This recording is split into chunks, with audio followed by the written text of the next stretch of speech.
नमस्कार, quantum mechanics के इस कोर्स में आपका स्वागत है। आज इस लेक्चर में हम एक इम्पॉर्टेंट टॉपिक डिस्कस करेंगे, वो है हमारा वेव पैकेट्स, जिसको आप तरंग समूह भी कह सकते हो या फेज एंड ग्रुप वेलोसिटी, कला तथा समूह वेग। ये टॉपिक एक इम्पॉर्टेंट टॉपिक है और प्योरली क्वांटम मैकेनिकल फिनोमिना के संदर्भ में हम इस टॉपिक को कंसीडर करेंगे। हालांकि ये जो फेज एंड ग्रुप वेलोसिटी है, इस टॉपिक को आप लोगों ने जो वेव्स एंड ऑसिलेशंस वाली जो बुक होती है हमारी, ठीक है ना, मैकेनिक्स के साथ वाला जो पोर्शन होता है, वहां पर भी इस टॉपिक को आपने पढ़ा होगा, ठीक है ना। तो जो मैथमेटिकल एक्सप्रेशन वगैरह है वो तो सब आपको एज इट इज वो कि वो मिलेंगे, लेकिन उस बुक में हम उसके क्वांटम एस्पेक्ट को डिस्कस नहीं करते हैं। और यह हमारा मेन मकसद क्या है, क्वांटम एस्पेक्ट को डिस्कस करना।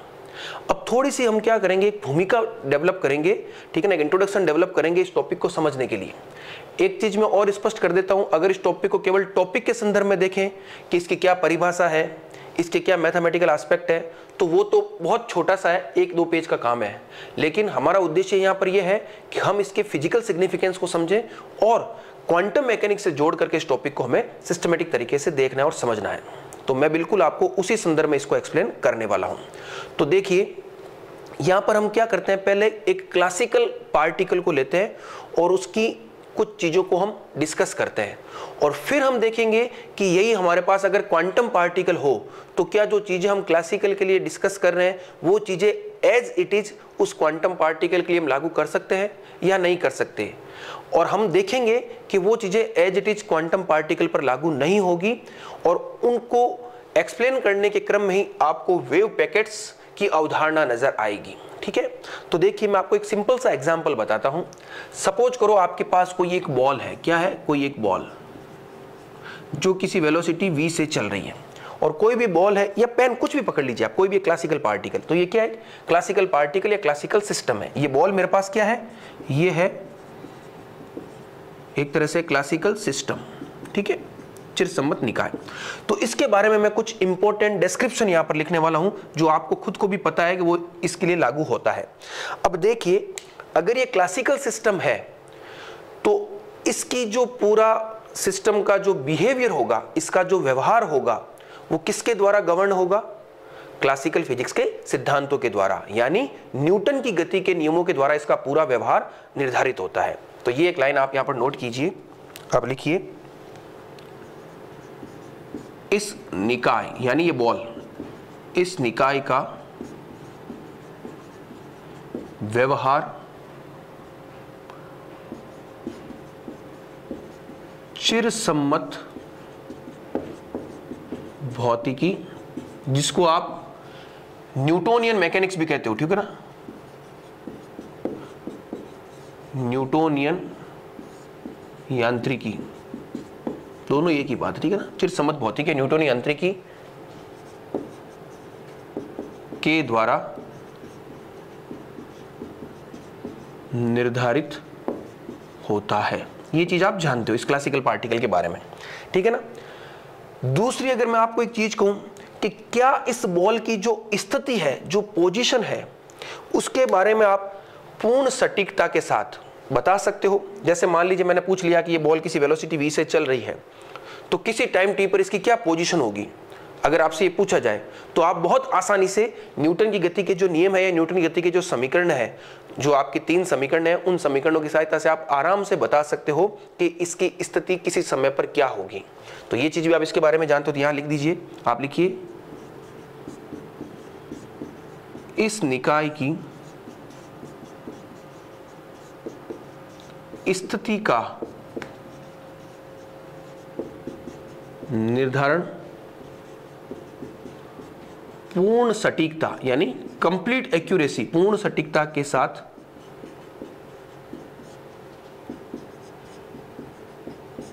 किया जा सकता है, ठीक है। ये चीज भी आप इसके बारे में जानते हो।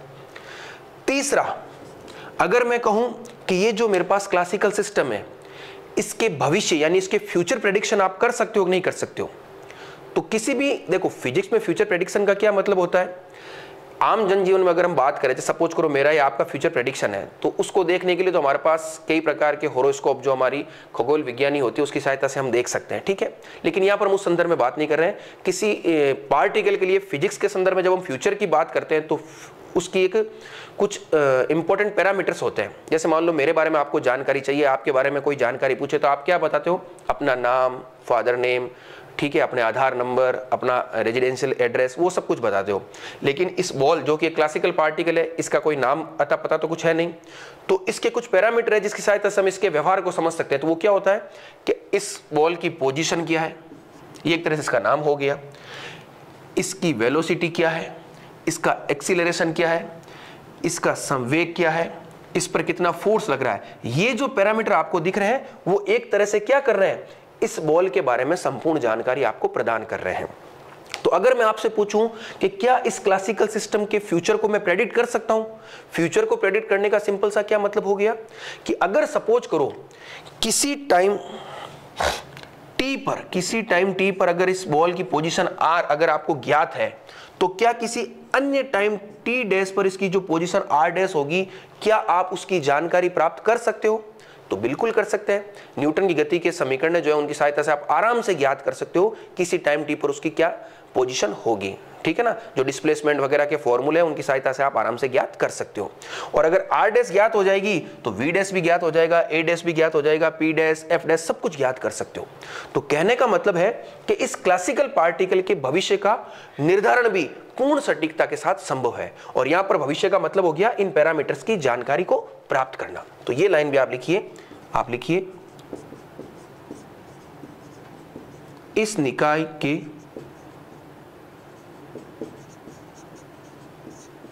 भविष्य का निर्धारण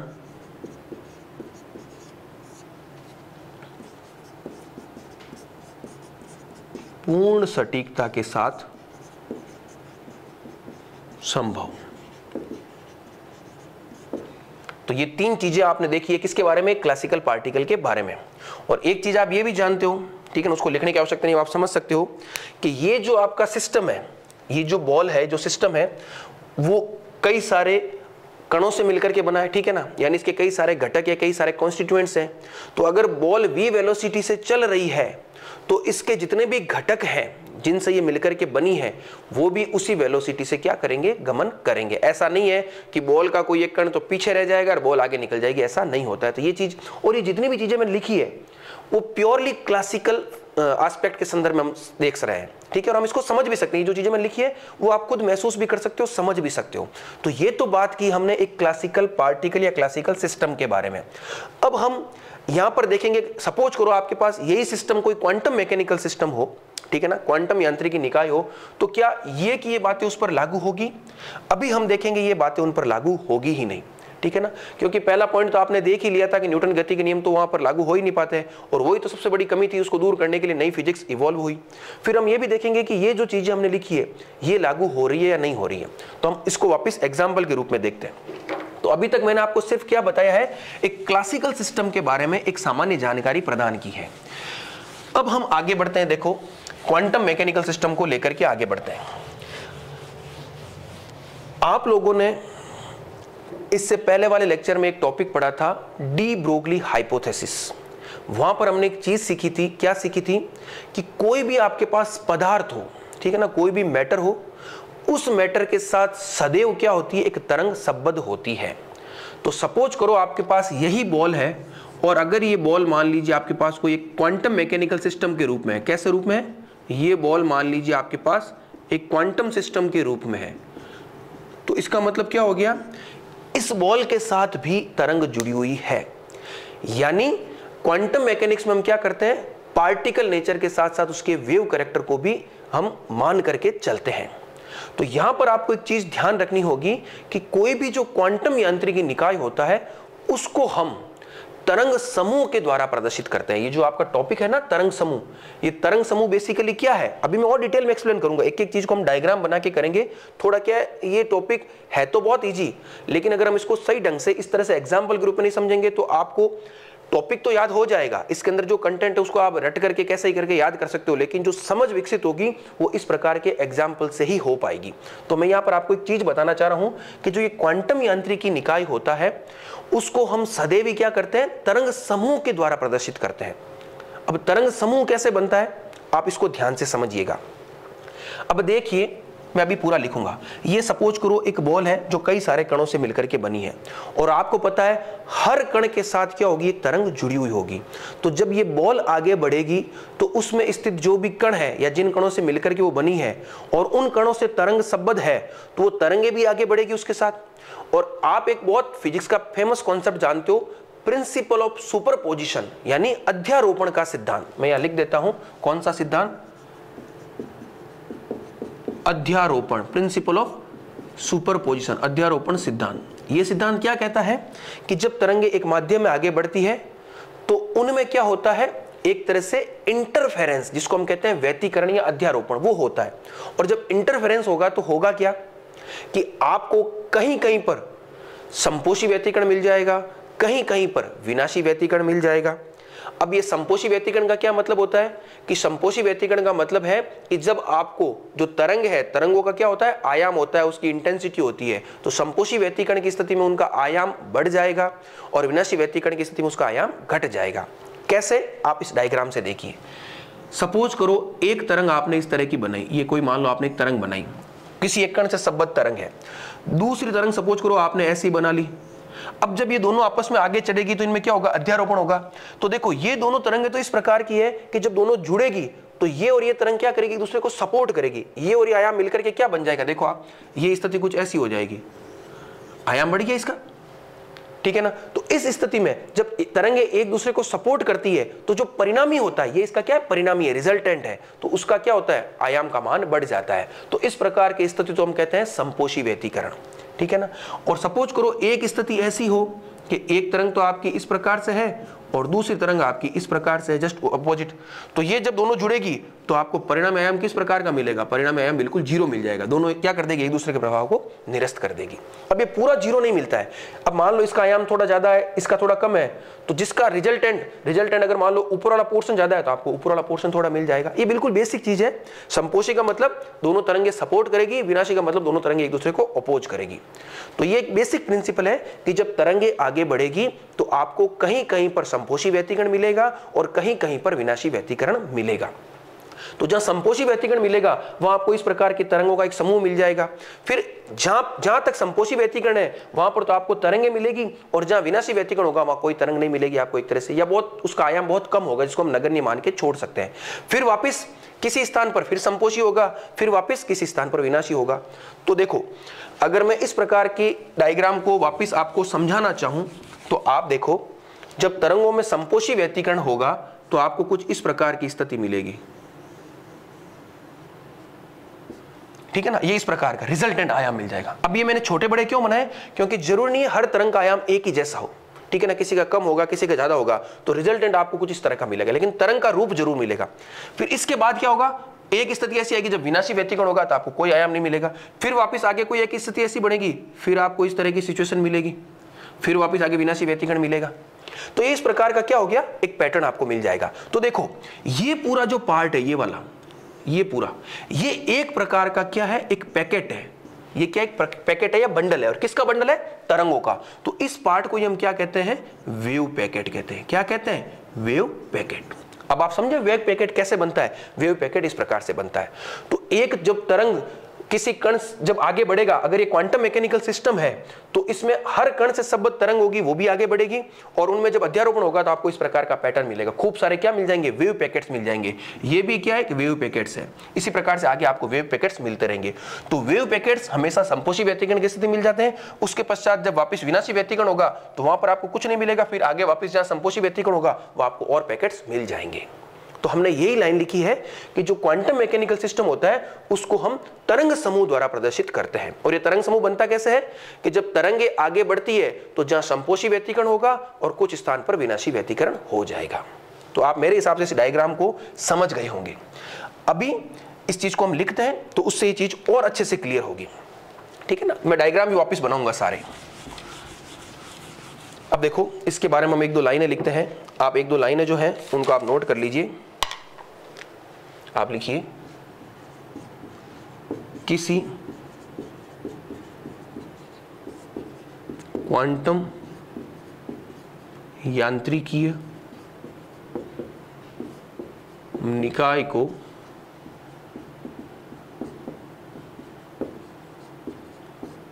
तरंग समूह द्वारा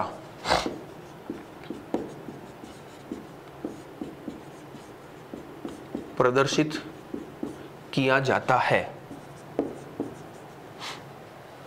ठीक है, तो हमने ये लाइन लिखी है, तरंग समूह द्वारा क्या किया जाता है? प्रदर्शित किया जाता है।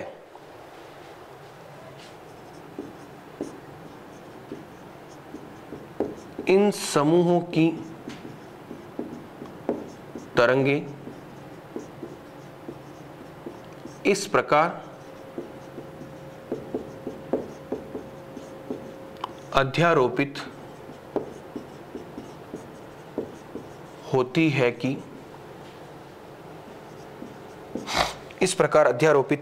कि एक मिनट,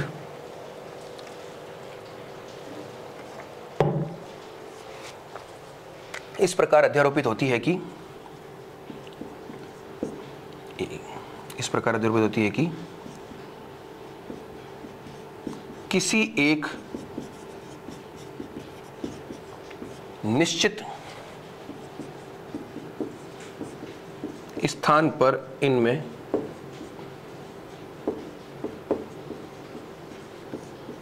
संपोषी व्यतिकरण जबकि उसके बाहर विनाशी व्यतिकरण। संपोषी व्यतिकरण मतलब हो गया कंस्ट्रक्टिव इंटरफेरेंस और विनाशी व्यतिकरण का मतलब हो गया डिस्ट्रक्टिव इंटरफेरेंस, जबकि उसके बाद विनाशी व्यतिकरण की स्थिति प्राप्त होती है। तो ये लाइन आपको समझ में आ गई जो मैंने आपको पूरा बताया ना, क्योंकि हम लोग डी ब्रोगली परिकल्पना से ये जानते हैं कि क्वांटम यांत्रिकी निकाय जो होता है वो एक तरंग समूह द्वारा प्रदर्शित किया जाता है। और ये तरंग समूह किस प्रकार से बन रहे हैं? इन समूह की जो तरंगे होती है वो इस प्रकार से अध्यारोपित हो रही है कि कुछ स्थान, एक निश्चित स्थान पर क्या होगा? संपोषी व्यतिकरण, तो वहां पर आपको एक वेव पैकेट मिल जाएगा। उसके बाद विनाशी, तो वहां पैकेट नहीं मिलेगा। फिर वापस संपोषी, तो और वेव पैकेट मिल जाएगा। तो कहने का मतलब है कि क्वांटम मैकेनिकल जो ये बॉल है, अगर ये क्वांटम मैकेनिकल है, सिस्टम है, तो इसकी जो गति है वो तरंगों के रूप में प्रदर्शित की जाती है, यानी वेव पैकेट्स के रूप में होती है। ठीक है, अब ये जो दो वर्ड है, इन वर्ड को अभी मैं एक बार एक्सप्लेन कर देता हूं, डिटेल में हम थोड़ा आगे देखेंगे। अब देखो दो शब्द आ रहे हैं, phase velocity and group velocity. तो इसको आप ऐसे देखिए एक बार, जैसे मान लो मैंने एक वेव पैकेट बनाया। पहले आप एक काम कीजिए, इसके नीचे एक वेव पैकेट तो बना ही लीजिए आप इस तरह का, ताकि आपकी चीज और क्लियर हो जाए। ठीक है ना, ये आपका क्या है? एक वेव पैकेट है।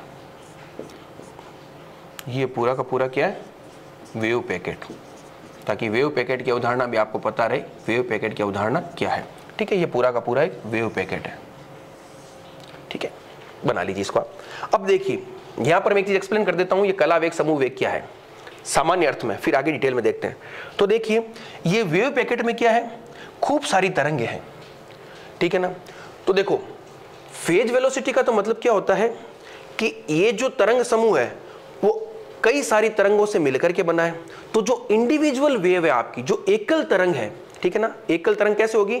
जो एक कण है जिससे ये मिलकर के बनी बॉल है, तो उस कण से संबद्ध जो तरंग है वो एकल तरंग होगी। तो उस एकल तरंग का जो वेग होता है उसको तो हम कहते हैं फेज वेलोसिटी।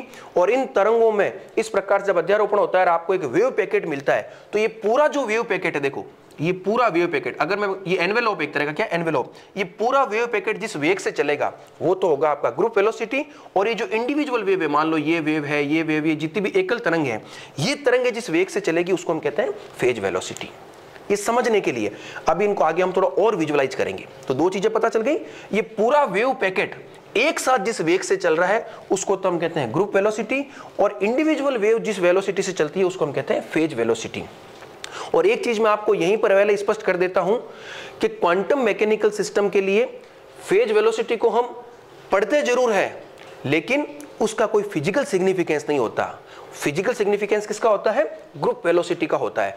अगर मैं आपसे कहूं कि ये सपोज करो ये पेन है और ये क्वांटम मैकेनिकल सिस्टम है, तो ये मान लीजिए v वेलोसिटी से गति कर रहा है, तो उसके लिए फेज वेलोसिटी का कोई एग्जिस्टेंस नहीं होगा, उसके लिए किसका एग्जिस्टेंस होगा? ग्रुप वेलोसिटी का ही होगा।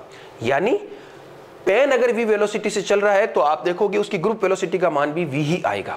वो सब मैं आगे आपको एक्सप्लेन करूंगा एक एक चीज को मैथमेटिकली। अभी मैं सिर्फ आपको इतना समझाना चाह रहा हूं कि किस प्रकार से तरंग समूह की अवधारणा को आप समझ सकते हो और तरंग समूह में ये वेव पैकेट किस प्रकार से बनते हैं, कैसे संपोषी व्यतिकरण हो रहा है, कैसे विनाशी व्यतिकरण हो रहा है। अब हमारा काम क्या होगा, यहां पर हमें एक चीज और समझनी है, उसको भी आप देखिए। हमने क्लासिकल पार्टिकल के लिए एक लाइन लिखी थी। क्या लिखी थी? कि उसकी स्थिति का हम पूर्ण सटीकता के साथ निर्धारण कर सकते हैं। यानी अगर सपोज करो कोई क्लासिकल पार्टिकल मोशन में है तो आप कंप्लीट एक्यूरेसी के साथ बता सकते हो कि किसी टाइम t पर, सपोज करो किसी टाइम t पर पार्टिकल यहां है तो किसी टाइम t डेज पर वो यहां होगा, उसकी जानकारी आप आराम से दे सकते हो पूर्ण सटीकता के साथ। लेकिन क्वांटम मैकेनिकल सिस्टम के लिए आप इस प्रकार की बात नहीं कर सकते हो। सपोज करो मैंने कह दिया, आपको ये पता चल गया क्वांटम मैकेनिकल सिस्टम जो है वो तरंग समूह के रूप में आगे बढ़ रहा है। तो अगर मैं आपसे पूछूं कि कण कहां पर स्थित होगा या किसी टाइम t डैश पर वो कहां होगा, तो t डैश का मतलब क्या हो गया? वो कण आगे बढ़ रहा है, तो उससे जुड़ा हुआ तरंग समूह भी आगे बढ़ रहा है। तो कण की स्थिति का निर्धारण हम पूर्ण सटीकता के साथ नहीं करेंगे। यहां पर हम एक लाइन लिखेंगे कि जो कण होता है वो इस पूरी रेंज में, ये जो वेव पैकेट बना है ना, इस पूरी रेंज में वो कहीं पर भी स्थित हो सकता है। तो यहां पर जब वो बात करेंगे हम करेंगे प्रायिकता की, किसकी करेंगे? प्रोबेबिलिटी की। तो यहां पर एक शब्द क्या हो जाएगा कि इस पूरे वेव पैकेट में कण कहीं पर भी स्थित हो सकता है। हम पूर्ण सटीकता के साथ नहीं कह सकते कि कण यहीं होगा, ठीक है ना। हाँ, इस पूरे क्षेत्र में कण के पाए जाने की प्रायिकता होती है, लेकिन जहां पर आयाम अधिक होगा वहां पर कण के पाए जाने की संभावना सबसे ज्यादा होगी। लेकिन ऐसा नहीं है कि कण यहीं होगा, कण यहां भी हो सकता है, यहां भी हो सकता है, यहां भी हो सकता है, यहां भी हो सकता है, कहीं भी हो सकता है। लेकिन अगर हम उसको ढूंढने जाएंगे तो हम सबसे पहले कहां ढूंढेंगे? जहां आयाम अधिक है। वहां मिलेगा नहीं, जरूरी नहीं है वहां 100% शुद्धता के साथ मिल जाएगा। तो ये क्वांटम मैकेनिक्स का एक बहुत इंपॉर्टेंट फीचर्स है। चूंकि अब हम लोग एडवांस क्वांटम मैकेनिक्स की तरफ बढ़ रहे हैं तो आपको चीजें और अच्छे से समझ में आएगी। तो मैं आपको यहीं पर एक चीज क्लियर कर देता हूं कि क्वांटम मैकेनिक्स में इस टॉपिक के बाद अगला टॉपिक हमारा क्या है? हाइजेनबर्ग का अनिश्चितता का सिद्धांत। छोटी क्लासेस में आपने पढ़ा होगा। तो वो सिद्धांत यही कहता है कि कुछ भी निश्चित नहीं है, ठीक है ना, हर जगह अनिश्चितता है। अगर किसी एक चीज को आप निश्चितता की तरफ जाओगे तो दूसरी चीज में क्या आ जाएगी? अनिश्चितता आ जाएगी। तो क्वांटम मैकेनिक्स में हम हमेशा प्रोबेबिलिटी के रूप में बात करते हैं, हम हमेशा प्रायिकता के रूप में बात करते हैं, संभावना के रूप में बात करते हैं। कोई भी क्वांटम मैकेनिकल सिस्टम हो तो वो कहां पर स्थित होगा हम पूर्ण सटीकता के साथ नहीं बता सकते। हम हमेशा यही कहेंगे कि इस पर्टिकुलर एरिया में उस कण के पाए जाने की प्रायिकता है, ठीक है। तो ये चीज हो गई। तो यहां पर आप एक लाइन और नोट कर लीजिए। ये देखो, ये पूरा वेव पैकेट है। तो ये जो एम्पलीट्यूड आपको मिले वो क्या है? इनके परिणामी आयाम है। ये क्या है? परिणामी आयाम। तो देखो मैं यहां पर एक लाइन लिखता हूं, तरंग समूह का परिणामी आयाम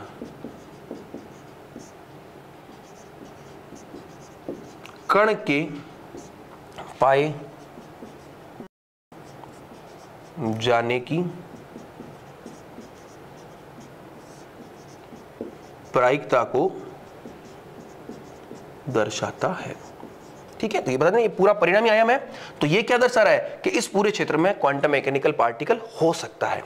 जहां आयाम ज्यादा वहां उसकी संभावना भी ज्यादा, ठीक है। तो ये इंपॉर्टेंट चीज थी जो मैंने आपको बता दी। अब हम लोग क्या करेंगे, इस वेव पैकेट की अवधारणा को तो हमने समझ लिया। अब हमारा काम है फेज और ग्रुप वेलोसिटी के लिए मैथमेटिकल एक्सप्रेशन को फाइंड करना। तो उसके लिए हमें क्या करना पड़ेगा? कुछ मैथमेटिकल एनालिसिस करना पड़ेगा और उसकी सहायता से हम फेज और ग्रुप वेलोसिटी के मान को प्राप्त करेंगे। और एक दफे जब हम फेज और ग्रुप वेलोसिटी के मान को प्राप्त कर लेंगे तो फिर हम ये भी देखेंगे कि क्यों फेज वेलोसिटी का कोई भौतिक अर्थ नहीं है जबकि ग्रुप वेलोसिटी का फिजिकल सिग्निफिकेंस होता है। उसको भी मैं पूरा एग्जाम्पल से बताऊंगा। लेकिन ये सारी चर्चाएं हम नेक्स्ट लेक्चर में करने वाले हैं। Thank you.